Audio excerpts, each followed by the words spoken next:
हाय। आज मैं UPSC aspirants से बात करने आया हूँ। मतलब ऐसा नहीं है कि सिर्फ यूपीएससी एस्पिरेंट्स है, जो भी लोग एक लोअर मिडिल क्लास या मिडिल क्लास घर से निकल के आ रहे हैं और एग्ज़ाम का प्रिपरेशन कर रहे हैं, कॉम्पिटिटिव एग्ज़ाम का, और अपने लाइफ में चाह रहे हैं कि एक सेटल्ड जॉब हो। यूपीएससी थोड़ा एक ग्लैमर है, इसमें बड़ा है। अभी रिसेंटली इसका एग्ज़ाम भी हुआ है 25 मई को। बहुत सारे ऐसे लोग होंगे जिन्होंने फर्स्ट अटेम्प्ट दिया होगा, कि उनको लाइफ में उन्होंने सोचा हो कि मैं फ़र्स्ट अटेम्प्ट में यूपीएससी क्लियर करूं और आईएएस बन जाऊं। और बहुत सारे लोग ऐसे होंगे जिनका लास्ट अटेम्प्ट होगा, और फिर जब वो मार्क्स चेक कर रहे होंगे तो उन्हें लग रहा होगा कि इस बार भी नहीं होगा, तो बहुत बुरा लग रहा होगा। वो खुद को फेलियर भी समझ रहे होंगे। लेकिन यार, आप फेलियर नहीं हो। आप मेरी बात मानो, बैठ के सोचो, आप बिल्कुल फेलियर नहीं हो। फेलियर इसको नहीं बोलते। आप अटेम्प्ट कर रहे हो, आपका एग्ज़ाम इसलिए क्लियर नहीं हो रहा क्योंकि सीट्स भी तो कम है। आप जिस में जा रहे हैं, आप जिसमें घुस रहे हैं, उसमें 5 लाख 10 लाख लोग चेंज कर रहे हैं उसको। सबको तो हायर नहीं किया जा सकता, कुछ लोगों को हायर किया जा सकता है। नंबर सीट्स के जो हैं वो भी कम है। तो फिर आपको परेशान नहीं होना चाहिए, आपको ऑल्टरनेट्स ढूंढने चाहिए। लेकिन वो जो जिद होता है ना कि मुझे कलेक्टर ही बनना है। हालांकि यूपीएससी में सिर्फ कलेक्टर का एग्ज़ाम नहीं होता, यूपीएससी में all India services, central services, state के पौंडीचेरी का भी एग्ज़ाम होता है। बट वो जो परसेप्शन क्रिएट किया गया ना आईएएस का, कि आईएएस बनना है, कलेक्टर बनना है, तो वो जो ड्रीम लेकर हम आते हैं, जब वो टूटता हुआ नज़र आता है तो हम फेलियर समझते हैं अपने आप को। आपने गीता गोपीनाथ का नाम सुना होगा, वो आईएमएफ की चीफ इकोनॉमिस्ट हैं। उन्होंने यूपीएससी ट्राई किया था, उनका नहीं निकला। वो अभी आईएमएफ की चीफ इकोनॉमिस्ट है। आपने मायावती का नाम तो सुना ही है, यूपी की मुख्यमंत्री रही हैं, और दलित पॉलिटिक्स में उनसे बड़ा नेता कोई नहीं है। अगर वो अभी चाहें तो प्रधानमंत्री बन सकती हैं। उन्होंने भी यूपीएससी के ट्राई किया था, फिर वो सीएम बन गई। फेलियर तो नहीं है वो, आप में पोटेंशियल है, तो आप फेलियर नहीं हैं। आप ऑनेस्ट हैं, आप ऑनेस्ट होकर प्रिपरेशन कर रहे हैं, आप साइंटिफिकली नहीं सोच रहे हैं। अगर आप ऑनेस्ट होकर प्रिपरेशन कर रहे हैं, आपने 100% दिया है, फिर आपका एग्ज़ाम क्लियर नहीं हो रहा है, तो फिर ये कंपटीशन में जो रस है ना, जो रेस चल रहा है, उस रेस में बस आपका नंबर नहीं आ रहा है, क्योंकि रेस में कम लोगों को लेना है, बहुत लोगों को नहीं लेना है। तो यार, मैं यही बोलने आया कि तुम फेलियर नहीं हो यार। चाहे तुम्हारा अटेम्प्ट ख़त्म हो गया है या तुम्हारा अटेम्प्ट अभी स्टार्ट हुआ है, तुम फेलियर नहीं हो। तुम कुछ बड़ा करोगे, ये सोचो, और तुम करोगे क्योंकि तुम ऑनेस्ट हो। तुमने एक एक दिन अपना ऑनेस्टली दिया है, तुमने एक एक सेकंड उसी के बारे में सोचा है, तुमने एक एक दिन जो खाया है, जो जिया है, जो सोए हो, सब कुछ तुम उसी कंपटीशन के लिए आए थे। जब तुम घर छोड़ रहे थे तो ये भी तय करके आए थे कि वापस जो घर जाऊंगा तो कलेक्टर बन के जाऊंगा, या कुछ अचीव करके जाऊंगा, या जो भी एग्ज़ाम निकालने आया हूँ वो क्रैक करके जाऊंगा। तो यार, तो तुम फेलियर कहाँ हो फिर? फेलियर तो वो है ना कि जिन्होंने कुछ भी नहीं किया है। आईआईटी में जो बच्चे आईआईटी में रैंक 1 ला रहे हैं, या फिर जो नहीं अच्छा रैंक नहीं ला पा रहे हैं, क्लियर नहीं कर पा रहे हैं, तो हम हर बार देखते हैं कि वो सुसाइड कर लेते हैं। लेकिन क्या कभी तुमने देखा है कि जो ये जनरल कंपटीशन का एग्ज़ाम है उसमें सुसाइड का रेट है? क्यों नहीं है पता है? क्योंकि पोटेंशियल इतना है तुम में। तुम्हें लगता है कि यार यूपीएससी नहीं होगा ना, तो पॉलिटिक्स में चले जाएंगे, नेता बन जाएंगे, स्पोक्स पर्सन बन जाएंगे, पढ़ा लेंगे, टीचर बन जाएंगे। अल्टीमेट गोल होता है कि पैसा कमा लेंगे यार, नॉलेज इतना हो जाता है।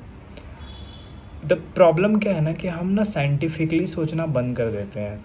जब हम एक अपने ड्रीम को चेंज कर रहे होते हैं ना, तो साइंटिफिकली सोचना बंद कर देते हैं। लेकिन यार, उससे क्या फ़ायदा क्या है? मतलब अगर मान लो तुम आए, एग्ज़ाम देके मार्क्स मैच किया और क्लियर नहीं कर रहे हो, तुम 2 दिन रोओगे, अपसेट रहोगे, अपने आप को कोसोगे, मम्मी पापा से बात नहीं करोगे, घर वालों से बात नहीं करोगे। बट इससे क्या फ़र्क पड़ेगा? फ़र्क सिर्फ इतना पड़ेगा कि तुमने कोई उसके बाद क्या किया, तुमने कितना अपने आप पे खर्च किया, कितने ऑनेस्ट थे तुम चीज़ों को लेकर के। तुम यूपीएससी क्लियर नहीं कर रहे हो ना, लेकिन तुम ऑनेस्ट हो अपनी लाइफ में, तो तुम्हें चीज़ें मिलेंगी। थोड़ा टाइम लग सकता है, ठीक है। तो जब भी तुम्हें लगे ना कि तुम फेलियर हो, तो तुम सोचो उन सब लोगों को जो तुम्हें फेलियर अपनी सोसाइटी में देखते हैं। तुम जिस सोसाइटी को छोड़ करके बाहर पढ़ने आए हो ना, या तुम अपनी ही सोसाइटी में रह रहे हो, शाम को निकलो, देखो कितने फेलियर लोग घूम रहे हैं, जो सच में फेलियर हैं, जो कुछ नहीं करते हैं, जिन्होंने एग्ज़ाम भी अटेम्प्ट नहीं किया है। वो तुम्हें यूपीएससी का सिलेबस और यूपीएससी का एग्ज़ाम बता रहे होंगे कि यूपीएससी का एग्ज़ाम कैसे निकालना है।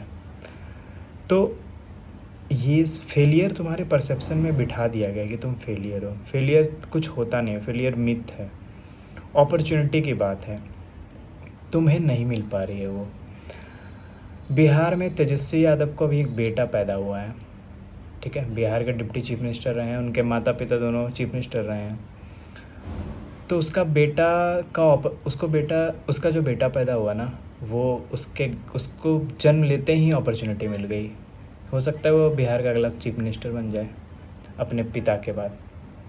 तुम्हारे पास नहीं है ये प्रिविलेज, इसलिए तुम्हें लगता है कि तुम फेलियर हो अगर तुमने ये अचीव नहीं किया तो।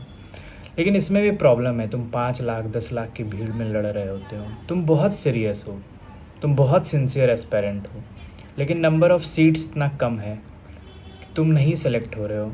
अगर मान लो तुम जनरल हो और तुम्हारे पास 6 अटैम्प्ट हैं, तुम पहले ईयर सेलेक्ट नहीं हुए तो तुम 5 लाख में लड़ रहे थे, फिर तुम दूसरे ईयर सेलेक्ट नहीं हुए, तुम 5 लाख में लड़ रहे थे, तीसरे नहीं हुए, चौथे नहीं हुए, 5वें नहीं हुए, छठे भी नहीं हुए।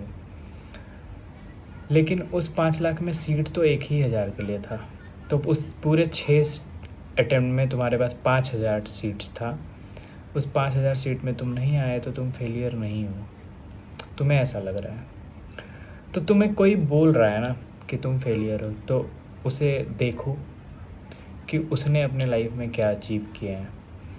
मैं तुम्हें जीडीपी का एग्जांपल देता हूँ। अभी ना न्यूज़ में चल रहा है कि इंडिया 4th लार्जेस्ट जीडीपी बन गई है दुनिया में, और हम उस पर खुश हो रहे हैं। वो लोग भी खुश हो रहे हैं जो दिन का 200 रुपये कमाते होंगे या महीने का 10-12-15 हज़ार कमाते होंगे। पता है ये कैसा है?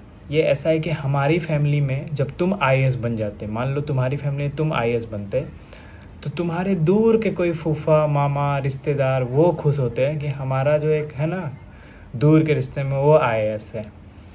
तो पर कैपिटा इनकम हमारा कम है, तो हम अंबानी के पैसे पे हमारा जीडीपी बढ़ रहा है तो हम खुश हो रहे हैं। हमारी पैसे पे तो जीडीपी नहीं बढ़ रहा है ना।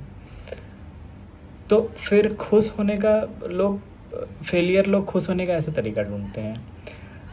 जो सक्सेसफुल होता है ना वो थॉटफुल होता है। जब तुम थॉटफुल होगे तो तुम्हें दुख तो होगा चीज़ों को, क्योंकि तुम ना इंट्रोस्पेक्ट कर रहे हो कि तुमने क्या गलतियाँ की हैं, तो तुम्हें ऐसा लग रहा होता है कि तुमने बहुत गलतियाँ की हैं। तो तुम फेलियर नहीं हो यार, तुम जो कर रहे हो ना करो। तुम्हारे अटेम्प्ट ख़त्म हो गए हैं, लाइफ ख़त्म नहीं हुई है, तुम्हारे पास अपॉर्चुनिटी है। तुमने इतना नॉलेज गेन किया है ना कि तुम डिबेट में बैठ सकते हो, तुम अपने ओपिनियन दे सकते हो, तुम लिख सकते हो, तुम किताबें लिख सकते हो, तुम पढ़ा सकते हो, तुम गाइड कर सकते हो, तुम बहुत कुछ कर सकते हो। तुम अपना एंटरप्रेन्योरशिप स्टार्ट कर सकते हो, तुम इंडियन इकोनॉमी में कंट्रीब्यूट कर सकते हो, तुम इतना अर्न कर सकते हो कि अपने पेरेंट्स को अच्छा एक लाइफ दे सकते हो। तो तुम फेलियर नहीं हो, मेरी बात मानो। तुम्हें जो बोल रहा है ना फेलियर, वो खुद फेलियर है, क्योंकि उसने जीवन में कुछ अटेम्प्ट ही नहीं किया है। उसने लूडो भी अटेम्प्ट नहीं किया अपनी ज़िंदगी में, सच बता रहा हूँ। उसने लूडो गेम होता है ना, उसको भी अटेम्प्ट करने के बाद उसने डाइस को सोचा है कि 6 कैसे लाऊं उसमें चोरी करके। वो तुम्हें फेलियर बोल रहा है यार। किस सोसाइटी के फेलियर की बात कर रहे हो? जिस सोसाइटी में लोग अपने कंफर्ट जोन के अनुसार गुड और बैड चूज़ कर रहे हैं, उस सोसाइटी को उस सोसाइटी से ये सुन के दुख हो रहे हो कि फेलियर हो। तुम नहीं हो फेलियर, तुम सक्सेसफुल हो। फेलियर का पैरामीटर बना के रखे हुए हो, बहुत बियॉन्ड सोचो लाइफ को, थोड़ा आगे सोचो। पैसा तो तुम कमा लोगे यार, अर्निंग इतना टफ नहीं है यार कि तुम पैसा नहीं कमा पाओगे। तुम्हें लग रहा है तुम्हारे में टैग नहीं लगेगा वो आईएएस ऑफिसर वाला, आईपीएस ऑफिसर वाला, तो इसलिए तुम फेलियर हो। ऐसा नहीं है, तुम बिल्कुल फेलियर नहीं हो, तुम कर लोगे। तो ये सब मत सोचो, फिर से उठो, स्टार्ट करो, जो करना है वो स्टार्ट करो। तुम अगर फर्स्ट अटेम्प्ट में नहीं क्लियर करो, सेकंड अटेम्प्ट के लिए स्टार्ट करो। अगर तुम्हारा लास्ट अटेम्प्ट हो चुका है तो तुम स्टेट सर्विसेज के लिए स्टार्ट करो। अगर तुम्हारा वो भी हो चुका है तो तुम पढ़ाना स्टार्ट करो, रिज्यूमे लो, जाओ अपने नॉलेज जो इतना जो पढ़ा है किसी एकेडमी के साथ टेस्ट सीरीज़ बनाओ, उससे पैसे कमाओ, किसी एकेडमी के पास जाके पढ़ाओ, उससे पैसे कमाओ, मेंटोर करो एस्पिरेंट्स को, उसको आईएएस बनाओ, कुछ तो कर ही लोगे यार। तो फेलियर कहाँ हो यार, बहुत स्ट्रांग हो, कर लोगे तुम। बस यार इतना ही कहना है, वैसे काफ़ी बोर कर दिया मैंने। बस एक बात जहन में रखो कि तुम फेलियर नहीं हो। Thank you.